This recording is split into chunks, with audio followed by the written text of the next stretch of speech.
창세기 16장 1절로 10절 말씀입니다. 우리 창세기 16장 1절로 10절 같이 한번 읽겠습니다. 아브라함의 아내 사레는 출산하지 못하였고 그에게 한 여종이 있으니 애굽 사람의 이름은 하갈이라. 사레가 아브라함에게 이르되 여호와께서 내 출산을 허락하지 아니하셨으니 원하건대 내 종에게 들어가 내가 혹 그로 말미암아 자녀를 얻을까 하노라 하매 아브라함이 사레의 말을 들으니라. 아브라함이 사레가 그 여종 애굽 사람 하갈에 데려다가 그 남편 아브라함에게 첩으로 준 때는 아브라함이 가나안 땅에 거주한 지 10년 후였더라. 아브라함이 하갈과 동침하였더니 하갈이 임신하매 그가 자기의 임신함을 알고 그의 여주인을 멸시한지라. 사레가 아브라함에게 이르되 내가 받는 모욕은 당신이 받아야 옳도다. 내가 나의 여종 당신의 품에 두었거늘 그가 자기의 임신함을 알고 나를 멸시하니 당신과 나 사이에 여호와께서 판단하시기를 원하노라. 아브라함이 사레에게 이르되 당신의 여종은 당신의 수중에 있으니 당신의 눈에 좋은 대로 그에게 행하라 하매 사레가 하갈을 학대하였더니 하갈이 사레 앞에서 도망하였더라. 여호와의 사자가 광야의 샘 곁에서 그를 만나 이르되 사라의 여종 하갈아 내가 어디서 왔으며 어디로 가느냐. 그가 이르되 나는 내 여주인 사레를 피하여 도망하나이다. 여호와의 사자가 그에게 이르되 내 여주인에게로 돌아가서 그 수하에 복종하라. 여호와의 사자가 그에게 이르되 내가 내 씨를 크게 번성하여 그 수가 많아 셀 수 없게 하리라. 아멘.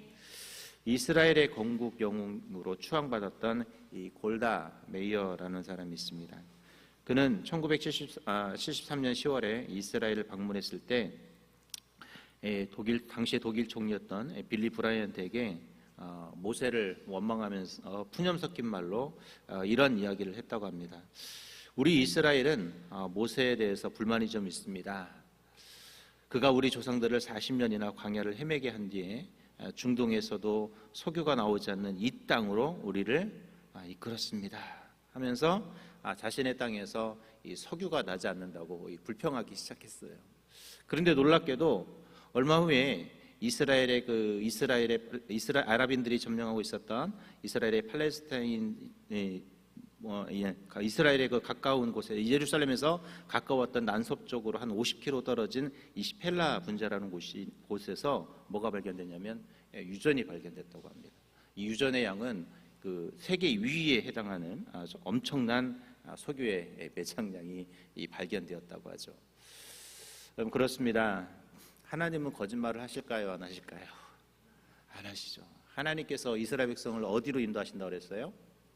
젖과 꿀이 흐르는 땅. 그 땅은 여러분도 잘 아는 것처럼 정말 엄청난 땅이었죠. 오늘 이 이스라엘의 총리가 불평했지만 하나님 그 불평조차도 뭘로 바꾸셨어요? 기적으로 바꿔주셨죠. 오늘 제가 왜 이 말씀을 드리냐? 오늘 우리는 진짜 믿음을 가지고 살아야 합니다. 믿음이란 오늘 우리가 계속 성경에서도 나누겠지만 인내하는 것입니다. 진짜 믿음은 기다릴 줄 아는 것이죠. 성경에서 오늘 아브라함을 통해서 하나님께서 우리에게 보여주고 싶은 이야기는 바로 믿음은 인내라는 것입니다.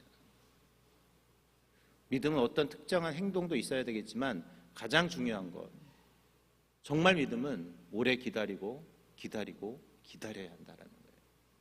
그것이 오늘 이 창세기 16장에서 그들의 실수를 통해서 하나님이 보여주시는 이야기라는 것이죠. 오늘 우리는 진짜 믿음들을 소유할 수 있는 하루가 될 수 있길 바랍니다. 그런데 우리가 진짜 믿음을 가지려면 우리가 오늘 이 성경에 등장하는 아브라함과 사레와 하갈이라는 예를 통해서 정말 그들이 가졌던 믿음의 이 장애물들이 있어요. 그 부분들을 오늘 좀 나눠보도록 하겠습니다. 첫 번째로 오늘 우리가 진짜 믿음을 가지다 보면 꼭 우리의 장애물이 하나 등장하는데 그게 뭐냐면 바로 인간적인 생각이라는 것이에요. 우리 2절 같이 한번 읽어보겠습니다. 2절 같이 읽겠습니다. 시작. 사레가 아브라함에게 이르되 여호와께서 내 출생을 허락하지 아니하셨으니 원하건대 내 여종에게 들어가라. 내가 혹 그로 말미암아 자녀를 얻을까 하노라 하매 아브라함이 사레의 말을 들으니라. 아브라함이 누구 말을 들었다고요? 여러분, 하나님께서 아브라함에게 75세 본토 친척 아비 집을 떠날 때 했던 언약의 내용이 뭡니까? 내가 너로 하늘의 별처럼 바다의 모래처럼 내 자손을 주리라라는 하나님의 명령이었어요. 자, 뭐 사례는 그렇다 쳐도 아브라함은 하나님의 그 말씀을 믿어서 그 본토 친척 아비 집을 떠났잖아요. 자, 그렇다면 끝까지 믿어야 되죠. 그렇죠? 그럼 인간의 생각을 버리고 누구의 생각을 따라야 될까요? 하나님의 생각을 따라야 돼요. 자, 그런데 오늘 아브라함이 결정적 실수를 하나 하는데 그 결정적 실수가 뭐예요? 누구의 말을 들었다? 사레의 말을 들었다. 사레가 뭐라고 그랬어요? 그 앞 2절에 보니까 여호와께서 내 출산을 허락하지 아니하셨으니 라는 단어가 있어요. 이게 다 누구의 생각이에요? 사람의 생각이라는 것이죠. 물론 사례 입장에서도 틀린 건 아니죠. 왜? 자기가 이제 점점 나이는 차가고 아이를 낳을 수는 없는 것 같고, 아브라함도 가만히 보니까 사례가 아이를 낳을 수 있는 확률이 점점점 떨어져 가고, 둘의 생각이 인간적인 계산으로는 절대 틀리진 않았어요. 흔히 말하면 육체적인 계산으로도 틀리진 않았죠. 여기 우리 65세 되신 우리 권사님들 집사님들 계시죠? 하나 더 나올 수 있을 것 같아요? 불가능할 것 같죠? 불가능하세요? 아니죠. 가능하죠. 왜요? 하나님이 가능케 하시면. 우리도 여기 있는 분들도 다 65세 되면 애 하나 낳는 거 불가능하다고 생각하시잖아요. 가능해요? 불가능해요? 불가능하다고 생각하시죠? 자, 그럼 사례도 불가능하다고 생각했을까요? 안 했을까요? 당연히 했죠. 그 생각이 틀렸어요? 여러분 틀렸다고 생각하세요? 여기 65세 아직 안 되신 분도 한 60세 되신 분도 한번 묻겠습니다. 낳을 수 있어요? 없어요? 못 낳잖아요. 그렇죠? 이게 뭐예요? 우리의 생각이라는 거예요. 못 낳는다는 건. 그럼 이 사례의 생각이 틀려요? 안 틀려요? 우리 생각으로는 안 틀린 거죠. 그렇죠? 너무 당연한 말일 수 있잖아요. 근데 하나님의 생각에는 뭐다? 틀렸다라는 거예요. 이게 바로 우리의 믿음의 장애물입니다. 우리는 너무나 당연하게 사례가 잘못했다고 알고 있지만 사실 우리의 생각으로는 똑같잖아요. 우리나 저나 여러분. 이 말은 뭐예요? 우리도 믿음 없는 거예요. 근데 바로 이것이 진짜 믿음을 방해하는 요소라는 것입니다. 자꾸 내 생각을 대입해서 그것은 안 된다라는 거예요. 할 수 없다 이야기하는 거예요. 이 성경에서 아브라함이 사라의 말을 들었다라는 이 말을 들었다라는 단어가 쉐마예요. 무섭죠? 여러분, 진심으로 순종한 거예요. 이 말을 들었다는 건 뭐냐면 그 말이 진심으로 옳았다고 착각한 거예요. 누가? 아브라함이. 오늘 여러분, 믿음은 내 생각을 대입하는 것이 아닙니다. 누구의 생각을? 하나님의 생각을 먼저 생각하셔야 돼요. 아브라함도 사례도 자신의 생각이 앞섰습니다. 그러니 어떻게 해요? 안 된다라는 판단을 내릴 수밖에 없었죠. 근데 그것은 저와 여러분도 똑같이 생각하고 있는 거예요. 누가 여러분한테 와가지고 제가 여러분한테 60이 넘었는데 아이를 출산할 것입니다 하면 저 목사가 돌았구나 보고하겠죠. 정보 목사님 이상해요. 여러분, 이것이 저와 여러분의 믿음, 진짜 믿음으로 가는 이 장애물 중에 첫 번째 요소라는 것입니다. 여러분, 우리는 믿음에서는 나의 생각은 철저히 배제해야 합니다. 오직 누구의 생각만? 하나님의 생각만 있을 때 우린 진짜 믿음을 소유할 수 있다는 거예요. 두 번째로 오늘 성경에 보니까 이 믿음의 진짜 믿음의 장애물이 있어요. 그게 뭘까요? 바로 우리가 인내하지 못한다는 거예요. 제가 서두에서도 말씀을 드렸지만 진짜 믿음은 오래 기다림이에요. 믿음이라는 건 아직 이루어지지 않았고 뭔가 빨리 이루어졌으면 하지만 그래도 기다릴 줄 아는 것. 이게 뭐냐? 진짜 믿음이라는 것이죠. 그래서 여러분들이 응답이 안 돼도 계속 기도하는 이유가 뭐예요? 응답될 때까지 뭐 한다? 기도하는 것이거든요. 자, 그런데 오늘 3절 한번 읽겠습니다. 같이 한번 읽겠습니다. 시작. 아브라함의 아내 사레가 그 여종 애굽 사람의 하갈을 데려다가 그 남편 아랍보람에게 첩으로 준 때는 아브라함이 가나안 땅에 거주한 지 10년 후였더라. 아멘. 몇 년 후에요? 그럼 몇 살이에요? 85세. 여러분 지금 75세도 엄청 늦은 나이인데 85세. 여기 85세 된 우리 남자분은 안 계시죠? 여러분 85세면 어때요? 아까 여성분도 60 넘으면 애를 못 갖는다고 하는데 남자 85세면 애를 낳는다고 쳐도 어떻게 키워요? 늦었어요? 안 늦었어요? 근데 하나님이 아직 줄 생각을 안 하고 있는 거예요. 그러니까 당연히 뭐예요? 사례가 이런 말을 할 수밖에 없는 상황인 건 맞죠. 그런데 오늘 하나님이 원했던 건 뭡니까? 하나님이 원했던 건 사례를 통해서 나오는 거예요. 여러분 믿음은 그래서 기다림이라는 것입니다. 기다린다라는 건 여러분 결코 쉬운 일이 아니에요. 여러분들이 이 반려견이나 이런 이렇게 동물들 음식을 앞에 탁 놓고 기다려 그러면 막 어떻게 하겠어요? 얌전하게 기다리던가요? 아니요, 막 먹고 싶어가지고 막 별별 동작을 하면서 막 주인이 빨리 먹어 할 때까지 뭐예요? 발발을 동동동동 구르면서 먹지는 않지만 막 기다리고 있잖아요. 왜요? 기다리는 게 쉽지 않기 때문에 그래요. 오늘 우리도 마찬가지입니다. 인내라는 건 결코 쉬운 것이 아니에요. 우리가 말은 너무 쉽게 하죠. 기다리라. 기다릴 수 있어. 근데 그 기다림의 시간이 길어진다면 어떻겠습니까? 쉽지가 않죠. 제가 언젠가도 한번 농담처럼 말씀을 드렸는데 저는 이 초등학교, 중학교 때부터 늘 제 꿈이 대학교 졸업할 때까지 몸무게가 막 80kg 되는 거였어요. 여러분, 저는 막 제가 얼마나 많이 말랐었는지 제 몸무게가 많이 나갔을 때가 53kg였어요.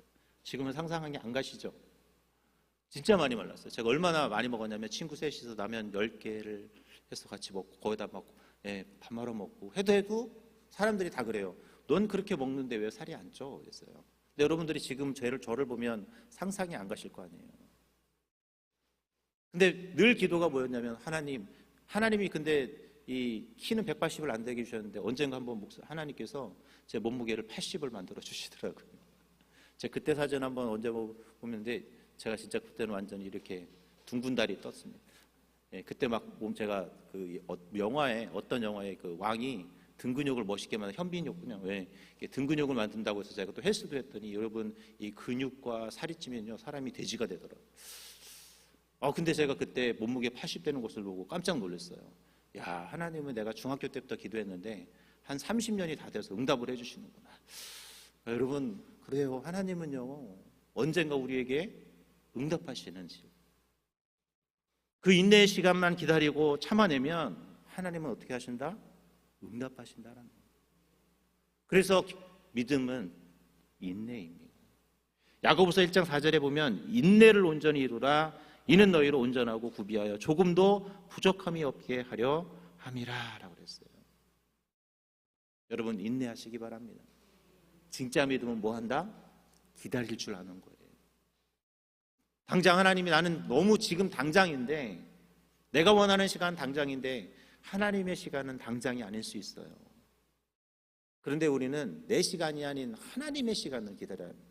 그게 뭐냐? 인내인 것이죠. 마지막 세 번째로 오늘 성경에 보니까 우리의 믿음의 장애물은 뭐냐면 감사하지 않는다라는 거예요. 우리 4절 같이 한번 읽어보겠습니다. 시작.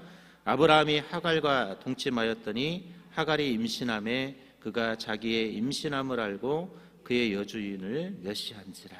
아멘. 하갈은 종이었어요.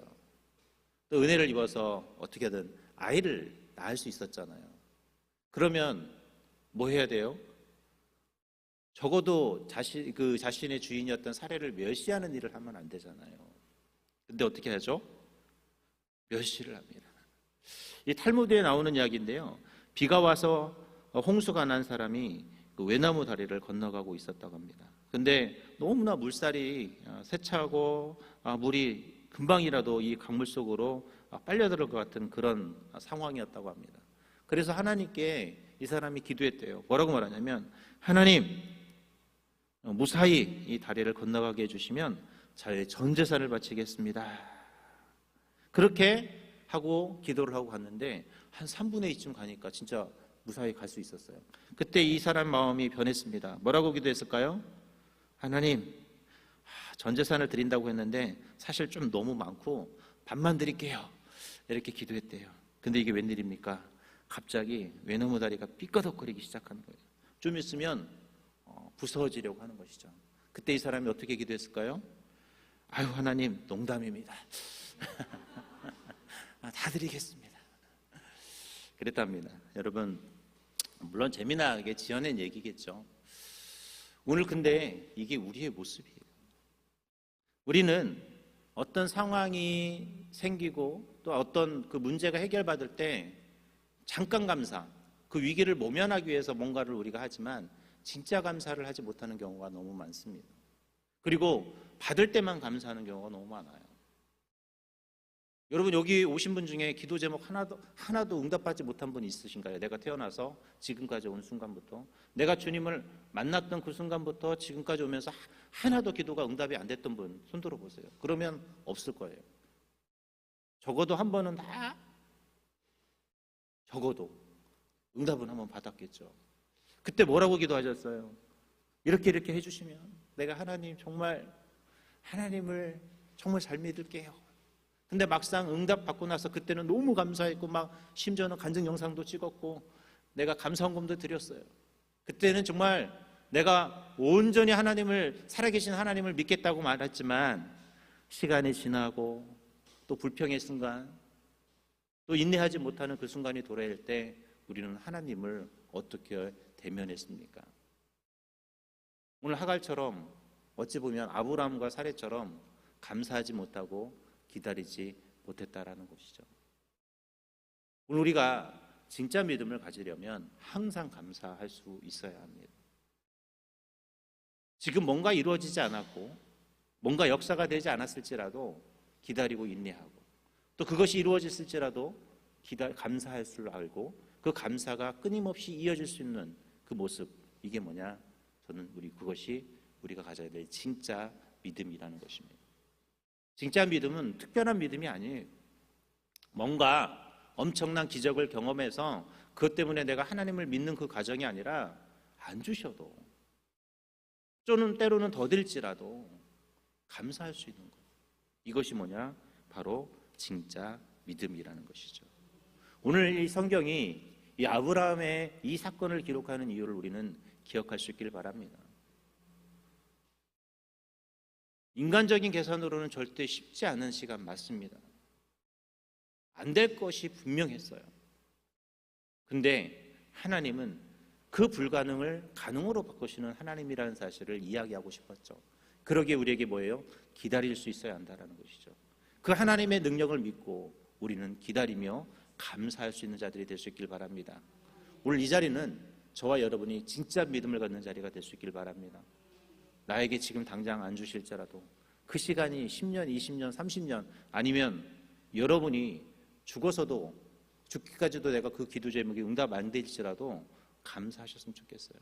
여러분, 그 기도 제목이 나에게 응답이 안 되면 내 후손에게도 되겠죠. 하나님은 그런 분이세요.